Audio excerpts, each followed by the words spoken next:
بالله من الشيطان الرجيم. بسم الله الرحمن الرحيم.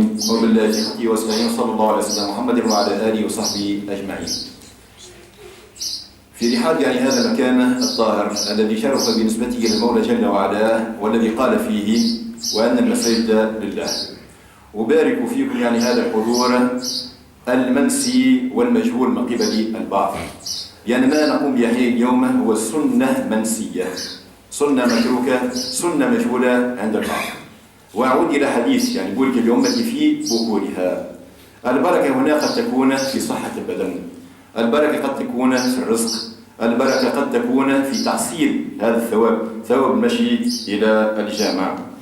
علما أن البعض في تحديد كلمة البكور أوردها ضمن فترات النهار. نقول قيلولة، ونقول كذلك العيلولة، ونقول الحيلولة. وهذه الفترة فترة أن يقوم أحدنا بعد طلوع الشمس ويتأخر عن تحصيل ثواب حضور الجماعة، وكذلك عن تحصيل رزق العمل يسمى حيلولة، حالة دون تحصيل هذا الثواب وهذا الكسب العظيم. ثم القيلولة المعروفة، ثم العيلولة وهي ما بعد صلاة العصر، لأنها تسيء إلى صحة الإنسان وتصيبه بالعلل الكثيرة. جرت سنة المولى عز وجل في خلقه أن يبتليهم على قدر إيمانهم في أنفسهم وأبدانهم وأهاليهم، مصداقا لقوله تعالى: ولنبلونكم بشيء من الخوف والجوع ونقص من الأموال والأنفس والثمرات وبشر الصابرين إلى آخر الآيات. وكان حظ الأنبياء من هذا الابتلاء أكثر من غيرهم، فهم الأقرب وأصحاب الشانة وأصحاب الدعوة المستمدة من رب العزة. فآدم عليه السلام ابتلي بأن عصى ربه وأخرج من الجنة، ثم ابتلي بقتل ولده هابيل. نوح عليه السلام لم يؤمن بدعوته إلا القليل، ثم ابتلي بدوره بعد سنوات طويلة بمصرع ابنه بسبب هذا الفيضان وهذا الطوفان. إبراهيم عليه السلام كابد بحن وأدخل النار وكاد أن يذبح ابنه. يعقوب عليه السلام فقد البصر بسبب كثرة البكاء. عيسى عليه السلام، موسى عليه السلام، إذا كل الأنبياء تقريبا منهم من قتل وبعض أتباعهم نشروا بالمناشير. ولعل هذه حالة الدنيا. هذه الدنيا فطرت على المتغيرات، فطرت على المتناقضات، فطرت على الكدر، فهي لا تصفو لإنسان إلا لتحزنه أياما وتسيء إليه أخرى. هذه الدنيا كما عبر عنها البعض هي دار فناء، هي دار عناء، صحيحها إلى سقم وكبيرها إلى هرم، وجودها إلى فناء أو حيها إلى فناء ووجودها إلى عدم، شرابها سراب وعمرانها خراب. ولعل النبي صلى الله عليه وسلم كان له الحظ الأوفر من كل هذه الابتلاءات، ولهذا أعلى المولى عز وجل قدره، ورغم ما يقال وما قيل ولا يزال يقال عنه ويروج. هذا النبي صلى الله عليه وسلم أوذي حيا وميتا. أوذي في حياته إذ عاش، وطبعا هذا خارج عن نطاقه. أوذي وهو صغير، عاش يتيما، عاش فقيرا. لما بعثه المولى عز وجل نبيا حاربه قومه، آذوه، طردوه، أدموه، لربما قايضوا به الوليد بن المغيرة، وكان أجمل فتيان قريش. ومع ذلك النبي كان ثابتا، كان راسخا، له مهمة عليه أن يبلغها إلى الناس. هذا النبي صلى الله عليه وسلم يذكر بعض ما كافاه به ربه سبحانه وتعالى على ما قالوا فيه الآخرون، وقلت لا يزالون يقولون فيه. مع الأسف اليوم نجد بعض الأقلام الحاقدة والأطراف الشاذة سواء في الداخل والخارج التي تسيء صورة النبي وتبرزه في يعني صورة قاتمة وتعطي انطباعا قاتما على شخصه الكريم. يعرفون الأفلام الحاقدة الحاطة من كرامته ومكانته. مع الأسف دنسوا اسمه عبر تسمية بعض الحيوانات به. أيضا عبر كتابة يعني هذا الاسم محمدي في أحذيتهم بل حتى في ملابسهم الداخلية كما يحصل في هذا الزمان. اتهموا البعض بالشذوذ ولربما بالتكالب على النساء، ولكن عندما نعود إلى القرآن نرى أن المولى عز وجل أعلى من مقام هذا النبي. المولى عز وجل عظم قدره، رفع ذكره بين الناس وفي الملأ الأعلى. إن الله وملائكته يصلون على النبي يا أيها الذين آمنوا صلوا عليه وسلموا تسليما.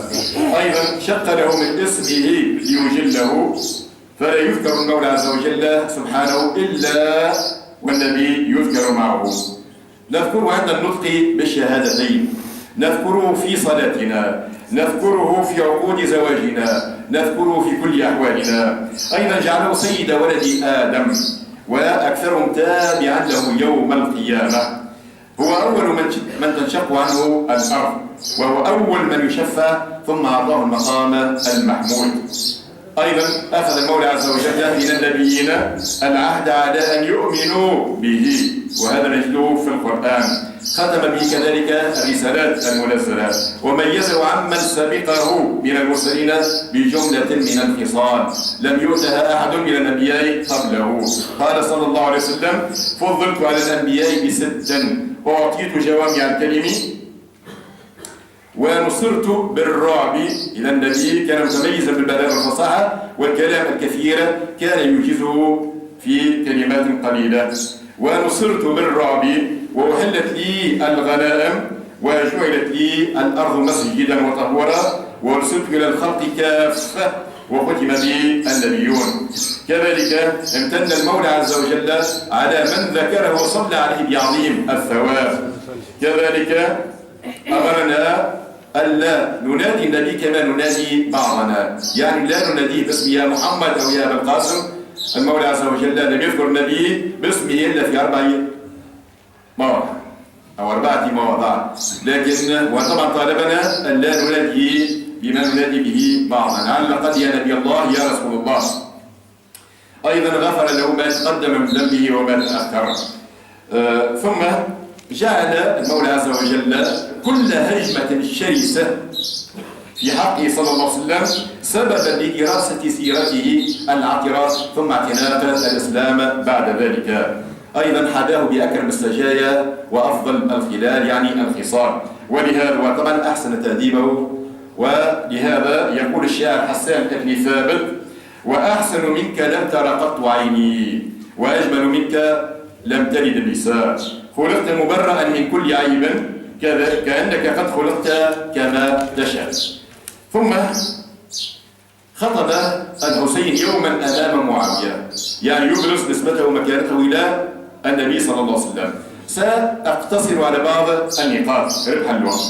قال: أنا ابن مكة ومنى، أنا ابن زمزم والصفا، أنا ابن من حمل الركن بأطراف الرداء، لأن النبي حسم الخلاف الذي كان يؤدي إلى تقاتل بين أجنحة قريش. أنا ابن خير من ائتزر وارتدى، أنا ابن خير من انتعل واحتفى، يعني من مشي حافيا، أنا ابن خير من طاف وسعى، أيضا إشارة إلى النبي. أنا ابن خير من حج ولبى، أنا ابن من حمل على البراق في الهواء، وهذه الميزة في الواقع أن تحصل نبيا سابقا. أنا ابن من أسري به من المسجد الحرام إلى المسجد الأقصى، أنا ابن من بلغ به جبريل سدرة المنتهى، أنا ابن من دنا فتدلى فكان قاب قوسين أو أدنى، أنا ابن من صلى بملائكة السماء، أنا ابن من أوحى إليه جليل ما أوحى، أنا ابن محمد المصطفى، صلوا عليه.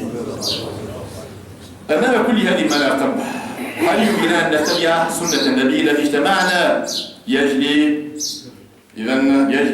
في هذه اللحظات المباركة، وننصر شريعته بتمثل صفات على الأقل في أقوالنا وأفعالنا، في حلنا وترحالنا، في دخولنا وخروجنا إلى بيوتنا، في لباسنا، في طعامنا وشرابنا، في أسواقنا، في كل أحوالنا. إذا حري أن نتمثل هذه الصفات، هذه السنة الحميدة، ولكن مع الأسف كما ذكرت هي مجهولة من قبل البعض أو منسية من قبل البعض الآخر. وأختم مع الأسف، قلت مع الأسف لأن هناك بعض الصيغ التي نتقرب بها المولى عز وجل، نتوسل فيها بالنبي صلى الله عليه وسلم، وفيها ما هو محبب، ولكن البعض الآخر مع الأسف حرف وفي بعض المغالاة. أحيانا عندما نخرج الميتة من البيت نستمع إلى بعض يردد هذه الكلمات: إذا ما شئت في الدارين فاسعد، وفي أوج الأولاد ترقى وتصعد، وتؤتى الفوز والملك المؤبد، فكثر بالصلاة على محمد. وإن صليت فابغ الأجر فيها، ومد يد الخضوع وكن نزيها، وإن برزت ثمارك فاجتنيها، وشفع بالصلاة على محمد. وإن شئت القبول لها يقينا، فدونك مدح أحمد من يقينا، واسأل من شئت من هو قر عينا، وشفع بالصلاة على محمد. وما هو مكروه وغير محبب بالمرة لما فيه من تحريف ومغالاة وخطأ، فلا صوم يصح، ولا صلاة، ولا حج ولم تقبل صلاة. لقد سبق القضاء فلا نجاة لمن ترك الصلاة على محمد. في الواقع عندما ننزل إلى القبر لا نسأل عنه محمد فقط، وإنما نسأل عن أشياء كثيرة. إذا صلاتنا لا تقبل عندما لا نذكر محمد، وإنما هناك جوانب في الواقع إذا هي من شروط صح الصلاة ولا بد أن نأتيها. وفعلك كله عقباه خير، وعفو الله أنت به جدير، وليلك مقبر زاه منير، إذا صليت فيه على محمد. وقم في الليل وادعو الله ورغب، ودع عنك الكراء النوم والعفو فاطلب، وقف وقف التذلل منك، واقرب لربك بالصلاة على محمد. وقل يا رب لا تقطع رجائي، أتيتك مفلسا فاستر عرائي، وهب لي منحة يوم اللقاء، وقل لي بالصلاة على محمد. صلوا عليه وسلموا تسليما. سبحانك اللهم وبحمدك، أشهد أن لا إله إلا أنت، أستغفرك وأتوب إليك. الله أعلم.